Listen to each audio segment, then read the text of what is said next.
So I'm gonna rebuild this engine because it was making a bit of noise. It was really noisy.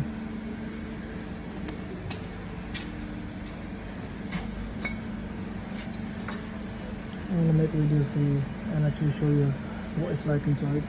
It doesn't look good, but obviously can't really judge that until I've took it all apart. I can give you a bit of peek through the oil hole. You can probably see.